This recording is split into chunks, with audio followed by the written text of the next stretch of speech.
দাও এখানে দাও। এই দেখো বিলের কই মাছ, দেখো কত বড় বড় হয়ে গেছে। আগের ভিডিওতে ছোট ছোট মাছ দেখেছো বন্ধুরা। দেখো এই দেখো দুই একটা জিয়েল মাছও পেয়েছে, দেখো কত সুন্দর দেখেছো, দেশি জিয়েল।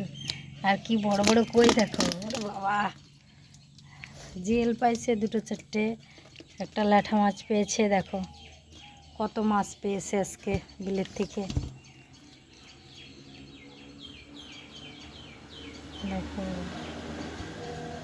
কার কার বিলের মাছ খেতে ভালো লাগে বন্ধুরা, চলে আসো, আমরা বিলের মাছ ধরে ধরে খাওয়াই দেবা না, রান্না বান্না করে তোমাকে বিলের মাছ খাওয়াই দেবা না বন্ধুরা, ঠিক আছে?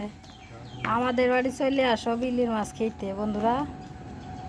টাটা বন্ধুরা। এই সকালবেলায় নিয়ে এসছে জালের থেকে, দেখো সকালবেলায় যে ছেলেটা মাছ ধরে নিয়ে এসছে, কত মাছ পেয়েছে আজকে। টাটা বন্ধুরা।